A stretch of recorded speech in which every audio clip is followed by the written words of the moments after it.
Good evening and good morning. I'm Jack Lew, the new chair of the National Committee on U.S. China Relations. And on behalf of the committee, I'd like to extend a warm welcome to the many people here in the United States and in China who are joining us today. The interest in today's event, is a testament to the fact that, as our new Secretary of State, my friend Tony Blinken, recently said, America's ties with China are arguably its most important. I'm pleased to welcome today the Honorable Yang Jiechi, a distinguished Chinese leader and a member of the Politburo, a former ambassador to the United States, foreign minister and state counselor, and also a longtime friend of this organization. Over 4 decades ago, in the summer of 1977, Director Yang Jiechi first came to the United States as an interpreter for a senior delegation from the Chinese People's Institute of Foreign Affairs. And it was the National Committee that hosted the delegation. Yang Jiechi made a strong impression on those he met with his superb grasp of English, both formal and idiomatic, and his dedication to channeling the demeanor of those for whom he interpreted. Those same characteristics made him an effective counterpart in the strategic and economic dialogues when he led the Chinese delegation along with Vice Chairman Wang Yang, while I, as Treasury Secretary, led the U.S. delegation along with Secretary of State John Kerry. During the strategic and economic dialogue, both sides engaged vigorously on difficult issues with the objective of finding ways to work together on common goals while pressing for change and seeking pathways towards progress in areas where our two nations disagree. At a time of increased tension in relations between our countries, new leadership in the United States offers a moment to take stock of how best to move forward. But it would be a mistake to think that a return to more familiar interlocutors means that issues of great concern will recede. From the US perspective, there are issues ranging from economic competition to geostrategic concerns and human rights that will be very much at the top of the list of concerns. I'm sure Director Yang will present some of the issues of most concern to China. But listening is only the beginning. For the relationship between our great nations to reach a level of engagement and understanding that would benefit each of us and the global community, it is essential that communication lead to tangible steps forward. From my own years of experience, I also know that if leaders approach even very challenging issues and build personal relationships that permit candid exchanges, progress can be made and conflicts can be managed if agreements are followed by actions. Director Yang, through the years, has demonstrated skill and creativity in his approach to hard issues. The committee has been very pleased to work closely with him over the past 44 years, especially during the many years when he served at the Chinese Embassy in Washington, and he and his wife and his daughter forged very close friendships with several current and former members of the committee board and staff. We look forward to hearing from Director Yang this morning, and it's my pleasure to invite him at this time to offer his remarks. Director Yang. 谢谢。 Thank you, Mr. Chairman. Thank you for your kind and warm introduction. Well, indeed, I have had a long history of interaction with the National Committee. When I first visited the United States in 1979, I was part of the delegation of the Chinese People's Association for Foreign Affairs. I was working as the interpreter. I stayed in the United States for over 2 weeks. That was the first time that I set foot on the United States, and that gave me an opportunity to get to know the United States. And I was overwhelmed by the fact that Chinese and American people enjoy profound friendship. It's a pleasure to see Madam Jen Barris with us today. I recall that she was with the previous president of the National Committee during that visit, Mr. Hao Deqing. It is my great pleasure to see so many friends present today. We have the Chinese ambassador, Ambassador Cui, here online as well. Well, all of you are leading figures with important influence representing different sectors of the American society including key members of previous administrations, accomplished business leaders, and some are well-known scholars in the strategic community. You have important influence.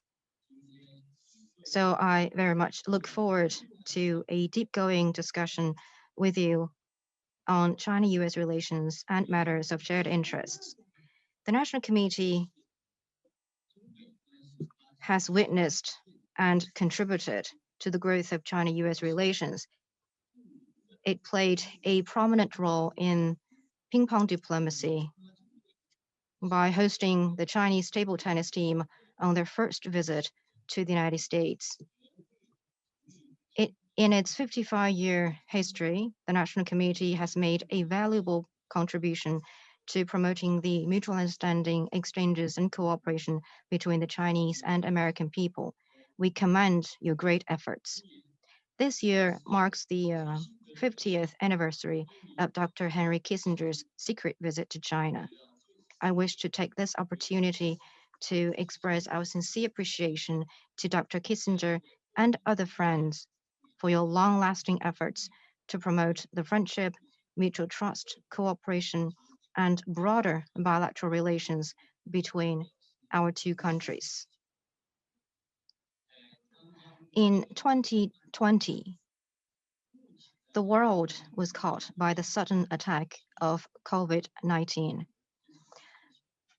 While the pandemic is thought-provoking, the most important thing is that in the era of globalization, the interests of countries are so intertwined that solidarity and enhanced coordination and cooperation are the only way for us to tackle global challenges effectively and to create a better future for all. China and the United States are the two largest economies and permanent members of the UN Security Council. Effective cooperation between the two has a direct bearing on the well-being of all people, as well as peace, development, and prosperity of the world. For the past few years, the Trump administration adopted misguided policies against China, plunging the relationship into its most difficult period since the establishment of diplomatic ties. Some in the United States, sticking to Cold War thinking, perceived China as a threat. Their rhetoric and actions have interfered in China's internal affairs, undermined China's interests, and disrupted exchanges and mutually beneficial cooperation between the two sides. There have also been attempts to seek decoupling and a so-called new Cold War. Such moves, going against the trend of the times, have seriously damaged China-US relations as well as the fundamental interests of the two peoples.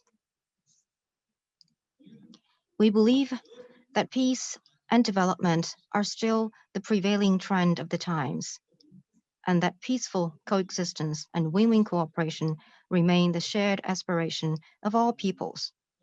China calls for establishing a new type of international relations characterized by mutual respect, fairness, justice, and win-win cooperation, and for building a community with a shared future for mankind.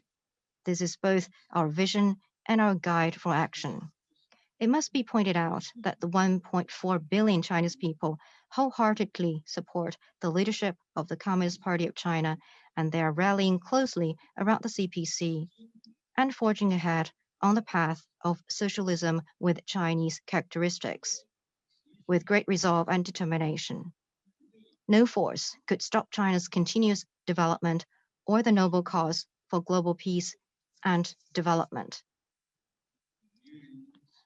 It is good to note that in times of great difficulty for China-US relations, the force for bilateral exchanges and cooperation has never been absent.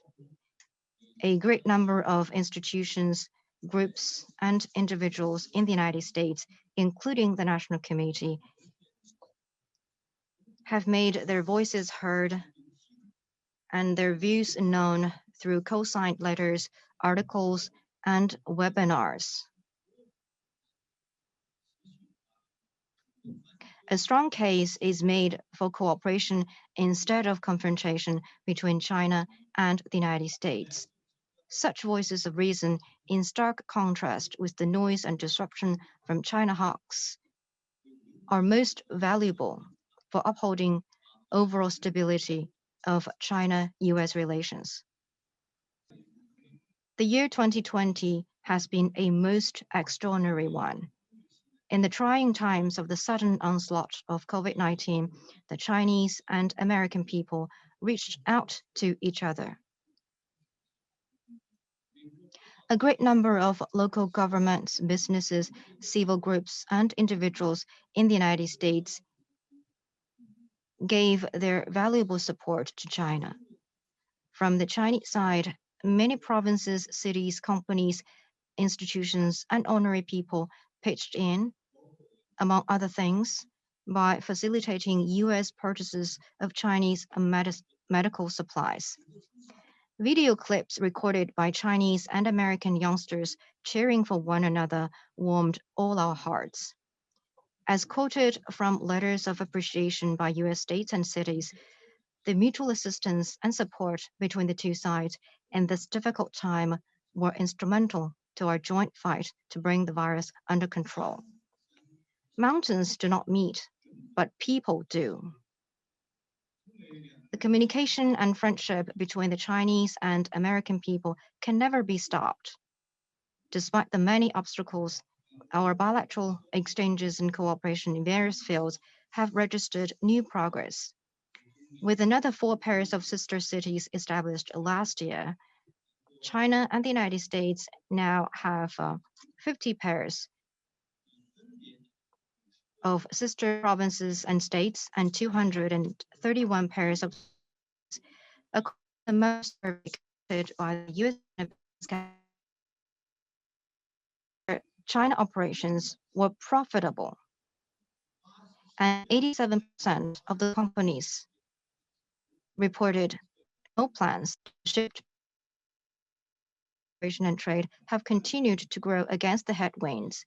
In 2020, two-way trade grew by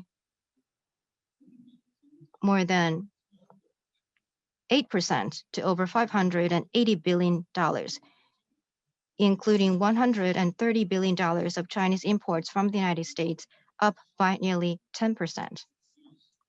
A review of history and reality points to one thing: cooperation between China and the United States desired by the people in both countries, and such a popular trend cannot be reversed. Between our two countries, there are so many shared driven by political gains and narrow-minded prejudices.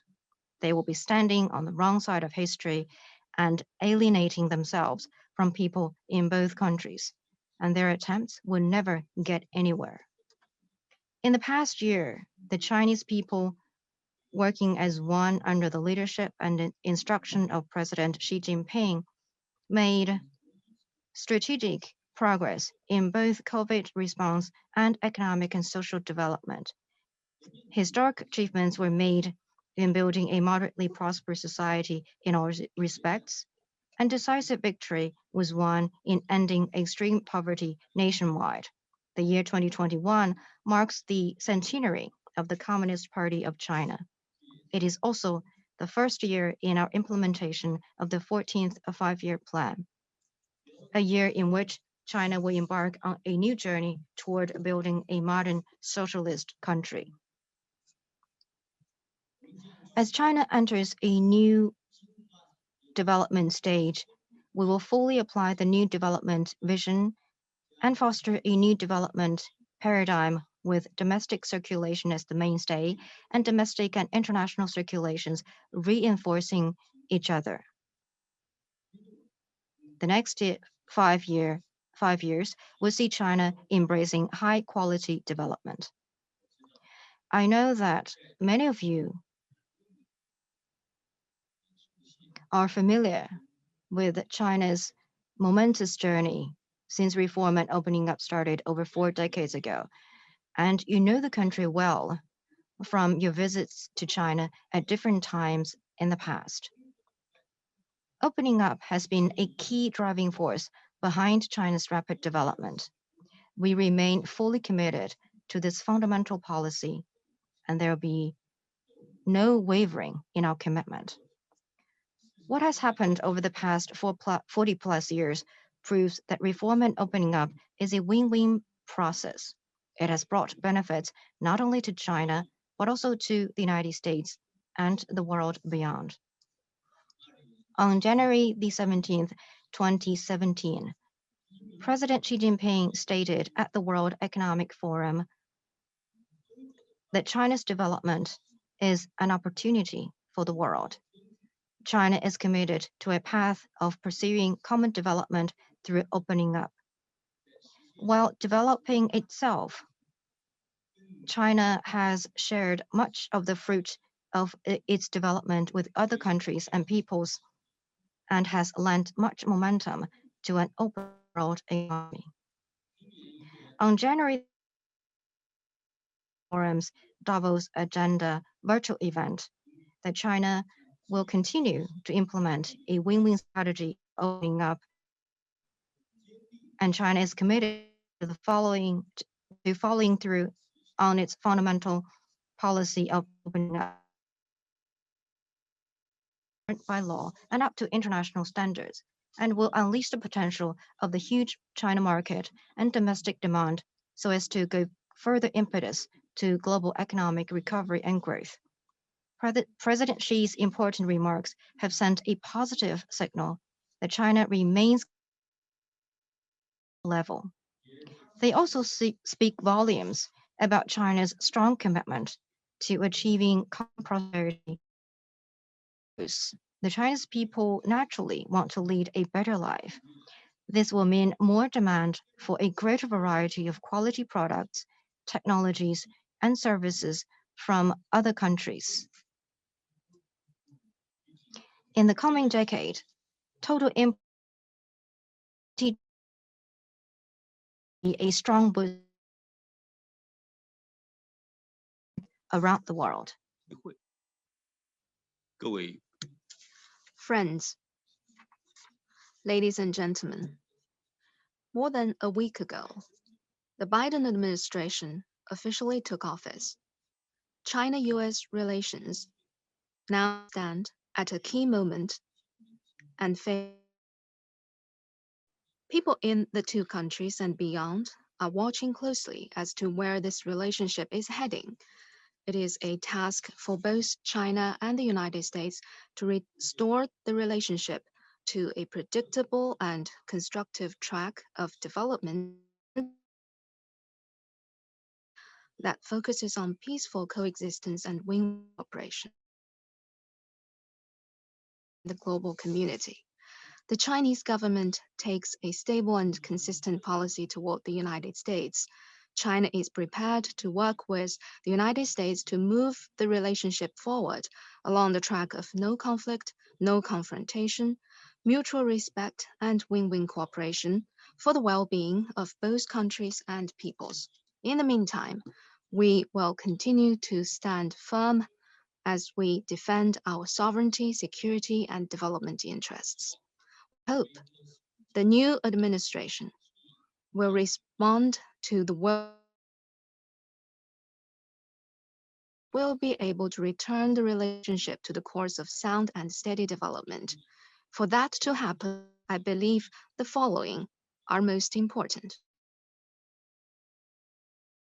The previous administration has pursued some misguided policies towards China. The root cause, I would say, is a strategic misjudgment by some competitor, even an adversary. That, I am afraid, is historically, fundamentally, and strategically wrong during the lives of its people. China is committed of opening up and a development that is shared by all countries the United States included. We will work with other countries to develop a better future for all. That said, to deny the Chinese people their right to a better life. The development of China is a process that no force can ever hold back. The growth of China-US relations has fully demonstrated that our two countries can and must cooperate and coordinate with each other more closely for our common good. That is also hope that the United States will rise above the outdated mentality of zero-sum major power rivalry and work with China to keep the relationship on the right track. Second, normal interactions relations is the result of decades of Americans from all sectors to maintaining engagement, exchange, communication, and for normal exchanges to resume, our two sides have to work in the same direction. At the government level, embassies and other channels should serve as bridges. Other players, as well as exchanges at the subnational level, can also contribute in ways to bolstering the overall. Remove the stumbling blocks to people exchanges like harassing Chinese students, restricting Chinese media outlets, Chinese companies. These policy measures are not only wrong, but also more China and the United States working together to encourage a positive public perception of each other and win more public support for growing our relations. Third, proper management of differences is called for. As two big countries with different histories, cultures, and systems, China and the United States may disagree on some issues. What matters is that we manage our differences properly so that they do not stand in the way of our overall relations. Both sides need to respect each other's histories, cultures, and traditions, core interests and major concerns, and respect each other's choices of political system and development path. China never meddles in the internal affairs of the United States, including its elections. China never exports its development model or seeks ideological confrontation. China has no intention to challenge or replace the US position in the world, or to carve out a sphere of influence. Likewise, we expect the United States to honor its commitment under the three Sino-US joint communiques, strictly abide by the One China principle, and respect.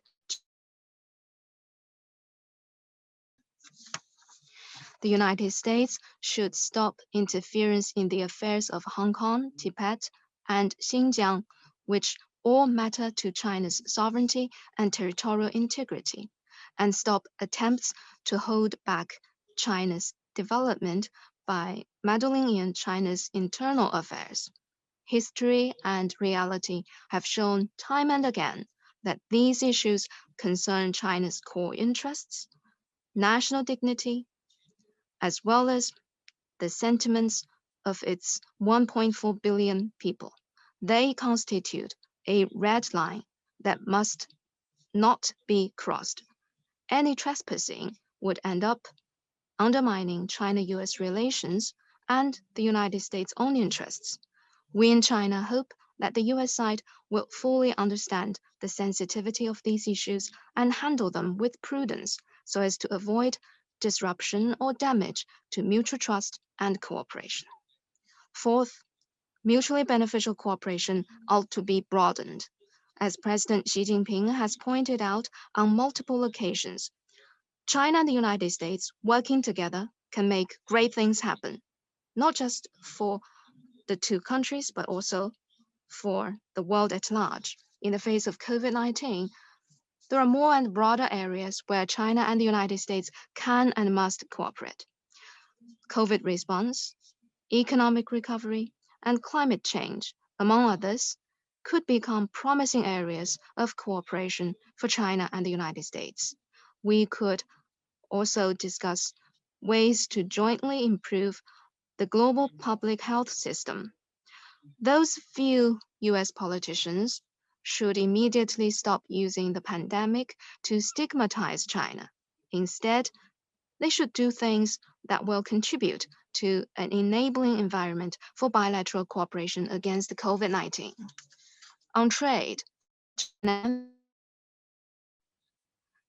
the concept of national security should not be abused. China will always welcome US business investment in China, and it falls on both sides to provide a fair, open, and non-discriminatory environment for each other's companies. Better growth prospects in the world's two biggest economies will bring greater benefits to our two peoples and the rest of the world. China is ready for closer macroeconomic policy coordination and more cooperation with the United States to keep the global industrial and supply chains safe and maintain global economic and financial stability. Such efforts would certainly help revive economic growth in our two countries and the world as a whole.